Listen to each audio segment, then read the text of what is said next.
Greetings and welcome to the Caregiver Circle. I'm Kelly and I'm so glad you are here. Today our chat is about coming to terms with the fact that you can't make grown people do what they don't want to do. You can love someone deeply, even sacrifice for them daily, and still not be able to make them do something they don't want to do, even when it's what's best for them. Isn't it funny how the roles are reversed? I'm sure you can remember when you were younger, your parents making you do something you didn't want to do, even when they said it was best for you. We had no choice back then. We weren't adults, but we vowed that once we were going to do things our way, regardless of what our parents said. So now here we are, having the same conversation, but this time in reverse. And this time we're talking adult to adult, which makes a huge difference. I can't count or tell you the number of times I've had these conversations with my own parents. My brother and I would lament so many times that you just simply can't make adults do what they don't want to do. I know we got on our parents' last nerves, probably more than they got on ours. But my dad had a history of congestive heart failure. So his diet was extremely important. He had to drastically reduce his sodium intake, which included many of his favorite foods like bacon, sausage, so many different things. And he also had to limit his carbs and intake of sugar. My dad loved food, so this was difficult. And at one time, he was seriously overweight. But a health scare he had some years back scared him straight, and he changed his diet for the better, and he lost so much weight. He did lots of exercising, and he really was more aware and careful about what he ate. And so that made a big difference. He was doing so great with that for many years. But I would say probably 20 years later, he had a stroke, and he was diagnosed for the very first time with congestive heart failure. He still had a sense of discipline, but the food was a bit challenging. And like many of us, he was a stress eater. I know that I am as well. I would call him daily to find out what he had for dinner, not knowing my brother was doing the same thing. And he would actually get really testy with us at times. He and my brother were super close. His name is Jason, and he definitely was on him much more than I was on him. And the fact that they were really close, I think my father didn't want to upset him, so he never told Jason how much he got on his nerves when it came to, what he should eat and not eat. But he did not have any qualms telling me all that Jason was saying to him. So I can only imagine that once you get to be in your 80s, especially after all that my dad had been through, you feel like, you should be able to eat what you want. And I would say that to him, that I understand that, but I would also remind him that, yeah, you should be able to and you can. However, there are consequences to eating like that. And I think over the last few years, he did pretty okay. But as time went on and I think his stress levels increased, he probably fell off the wagon a little bit. But he also started telling us, I think he started telling us what we wanted to hear so we would get off his back about what he was eating and not eating. Now, my mother, she was extremely independent and very strong-willed. One day, she had finally told me the doctor tried, I'm saying air quotes, to tell her that she had diabetes, but she wasn't accepting that, and she felt like she could manage whatever they thought by diet and exercise. But there were two problems with that. The first one was there was no exercising happening. And the second one is I never saw or really heard about a change in her diet. Now, I know you might be thinking or forgot, I lived out of state, but I talked to my parents every day, probably several times a day. And, we would talk about what did you have for breakfast? What did you eat? Like how your day went. And I remember one day she told me she was drinking her mango nectar, which she loved. And I'm like, what? I nearly hit the ceiling. I'm like, Mommy, do you know how much sugar is in mango, that mango juice? She would calmly try to reassure me by telling me to relax and that she dilutes it with water and she only has a very little bit of it. But I really wasn't buying it. She was trying to appease me and help me not to worry, but I knew that wasn't the case. There would be times I would call and they were going through the drive-through window at Wendy's. They were all about that biggie bag for $4. And I would, again, have to remind them how much sodium is in that food and how unhealthy it was for them, for both of them, not just my father. But they always had an answer. And I was just so frustrated and concerned. And another one of their favorites were the hot dogs at Costco. I think you get a huge hot dog and a beverage for $1.50. Now, while it's a great buy, it's not great for your body. And so that was just a lot for me to deal with. They love to go out to eat. And, I know even as a society, we love restaurants. We love going out. And my dad's favorite spot was Longhorn Steakhouse, which he lovingly referred to as the Cowboys. That was his spot. And they had this huge steak called an outlaw ribeye, which was packed with seasoning, which also meant and equated to being packed with sodium. And so it was a lot, and it became very frustrating for my brother and I. But one of the things that helped me is one day, so let me go back. So because he had congestive heart failure, Cleveland Clinic, which he was a part of, they had a specialized, I don't know if it's called critical care, which included care and monitoring for congestive heart failure, which I thought was great.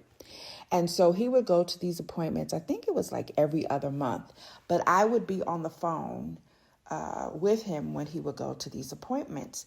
And so one day he was at this appointment and I'm on the phone and, I'm expressing my concern about him going out to eat so much, but especially, well, I shouldn't say so much, but it was a lot. So this particular day I mentioned about, I think it was, they were going to celebrate, I think a birthday or something. And this is where he wanted to go. But I was concerned for him.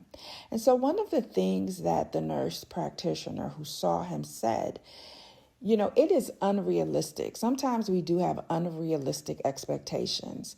And it is unrealistic for me to think and for her to think and for anyone else to think that, he's just never going to go out to a restaurant, that he is never going to, go pull up through a fast food window. But what she did say is to have moderation. It was about moderation and she also explained to him again the health risk in overconsumption of sodium, especially in his state. And so her suggestion was, you can order your steak, but what you should do is you should put half of it in a to-go container. And I will admit a lot of times they would do that, but she explained you put it in a to-go container. You don't eat it the next day. Give yourself a day, like a break. Eat healthy that day. And then the next day, you can go back and you can finish that meal. And so that opened up my eyes to things because, me expecting and wanting them to eat clean all the time, that was truly not realistic. And then you have to sit and you have to think about what that does to them, their children, telling them what to do. I had read this book, someone referred to me when my mom was diagnosed with dementia. It's a great book. I think it's good just beyond just dementia, but it's called Creating Moments of Joy. And one of the things that they suggested is that you offer choices instead of commands. And that's what made me think of that particular example at the critical care appointment, is that she offered a choice instead of commanding that my dad not eat any of that, because again, it wasn't realistic. And so one of the examples is sometimes saying to a parent, oh, you need to take a shower. And sometimes as our loved ones get older, it is difficult for them to get in and out of the tub. And it's just everything is a little bit more magnified and maybe more of a challenge to do. And sometimes they just plain don't want to do it, and they don't want to be told, especially by their children, take a shower. They used to tell us when we were little, take a bath, but they don't want to hear that from their adult children. So instead of saying, do you need to take a shower? You can switch it up by saying, would you like to shower before breakfast or after breakfast? Because people often resist because they feel like they've lost control, especially as they've gotten older. So giving choices allows them to maintain some independence. And I think that's really important. Some people don't need more instructions. They just simply need more control. And a lot of times it is about control. And I know, especially with my mom, because she was fiercely independent, always did what she wanted to do. So relinquishing control or allowing someone else to control her, that wasn't happening even before dementia. So it's not happening now. The other thing, and it's funny because this is something my mother used to tell me all the time. Not every battle needs to be fought. She used to tell me, you pick your battles, carefully. And she said that to me as I was raising my children. She was like, you can't be on them about everything. You got to pick your battles. And you ask yourself, especially as it relates to children, adults, is this dangerous? Like what they want to do, is this dangerous? Is it harmful? Or is it simply not the way we would do it?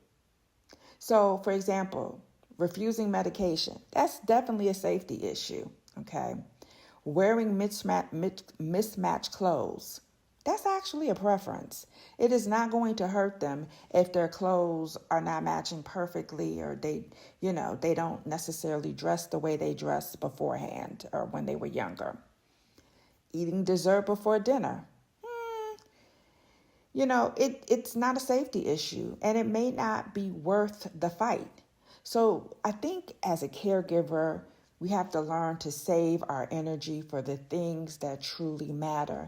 And when you are going through this, the things that truly matter actually have changed.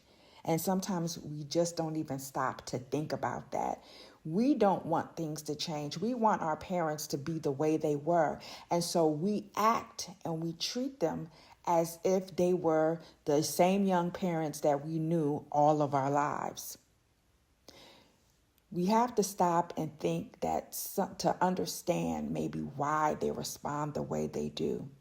Many times resistance is communication of something. So instead of asking, why won't you do this? You got to ask, what's causing this resistance? What's causing you to not want to do something?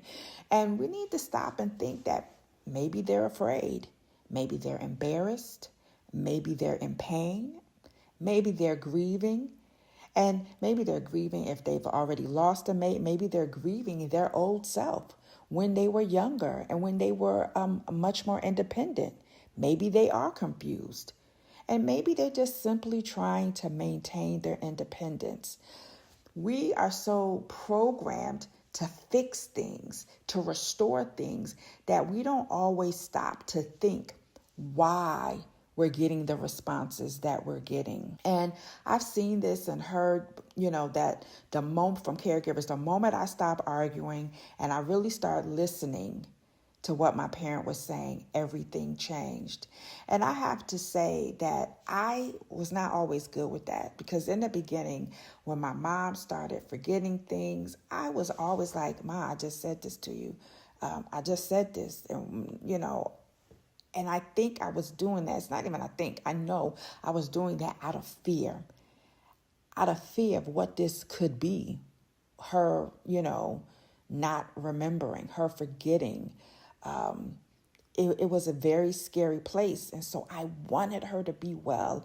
And I think me wanting her to be well inadvertently caused her to second guess herself and to make her feel bad. Because imagine if somebody every 5 minutes, they're like, oh, Ma, I just told you this. Somebody's telling you that they just told you something. How does that make you feel?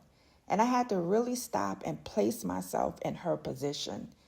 And a lot of times we're so moving, trying to get things done that we don't always stop to do that. The problem is often not the behavior, it's the emotion that is underneath it. One of the other things that I learned is that especially with older adults who have memory issues, if someone says, I don't need help, arguing usually makes them dig in deeper.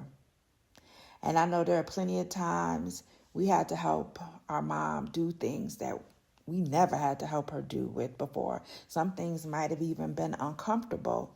So imagine if they were uncomfortable to us, how it was for her. And so I think instead of arguing with them and going back and forth, maybe say something like, I know you've handled things on your own for a long time, and kind of gently redirect them and say, how about I help you with this one thing just today, not anything else. And I think that people are more likely to cooperate when they feel respected first, when they feel heard, when they feel seen. Connection works so much better than correction. And that is something that I had to really wrestle with, because I found myself always correcting my mother. And I understood the why once, I sat with it for a minute, but it was not helping. It was actually making things worse. And the last thing that I learned, which I'm not necessarily mastered, but accepting what I could not control. And I think that is probably the most difficult lesson of them all. At some point, I think all of us, we realized that we could provide information, we can offer help, we can encourage, we can pray, but we cannot make another adult choose differently. That doesn't mean that we stop caring. It means you stop carrying the responsibility for decisions that belong to someone else. And that is the thing that we really have to remember, is that we cannot, even though there are times when doctors and facilities will ask us to make decisions, but we have to stop carrying that responsibility, especially when we're asking them what they want to do or they're telling us what we want to do. Our job is to offer support, not to control the outcome. Because the truth of the matter is, we can't control this. If we can control it, we wouldn't be going through this at all. If we can, and that's one of the things I really had to sit with. If I can control this, this will look so much differently. But it's not. This is where we are. One of the hardest lessons I learned as a caregiver was that love doesn't give us the power to control another person. We can encourage, explain, remind, and even beg. I did a lot of that begging. But grown people still get to make their own choices. Sometimes the greatest act of caregiving is respecting a person's right to choose, even when we don't agree with that choice. I remember when my mom was in the hospital during this time after my dad had passed away, and she was experiencing AFib, and they wanted to give her a medication that would help her with that. And I remember one day talking to her at the hospital, and she was saying, she didn't want any medication, that particular medication, and that she had trusted. Now, even with dementia, she knew there, and a lot of times there's moments of clarity and there are moments that are not. But she knew, she said, I have been with God on this journey my entire life, and I'm not about to stop trusting him now. And so that is what she said. She did not want to take this medicine. But it was difficult because the doctors kept telling us, well, if she doesn't take it, she's susceptible to having a stroke. Some doctors said, oh, well, it's just a matter of time before she has a stroke. But what is interesting, they also told us that this particular medication, because it's a blood thinner, that if she were to fall, she could suffer internal bleeding that could be lethal to her. So I was praying. I didn't know what to do. And I think, at first I said no. And then I said, okay, let's try this medication. And she ended up once she was released from the hospital, she went back to the skilled nursing and she fell. And I'm like, whoa. And I was like, you know what? She doesn't need this medicine. And so, and I had to remember how she was even her whole life. She did not like medicine. She was very adamant about that. And how much I loved her and I wanted her to be here, I decided I needed to respect her choices. And I looked at that as a sign. And so we immediately stopped the medication. Do you know, after that, she fell at least 4 more times in that facility. And all I could say is thank God she was not on that medication. So you really have to think about the individual and know that we are not in control, that we give them the respect, and they are still adults, and we give them the respect that we would want. We want our children to carry out our wishes. And even if we have not thought about it, it is definitely worth thinking about and praying about. So know that you are not alone. I am thinking of you. The Lord is with you. Faith is such an important aspect of my walk. And I know that I could not have made it through this without the Lord. And so, no, I'm praying for you and knowing that prayer is not just, sometimes I hear people say, all I can do is pray. No, praying is the first thing that you should do and the best thing that you should do. So I thank you for listening. Please feel free to share your comments, any questions, and even share your story on the comments below. Until next time, be blessed and know that you are not alone.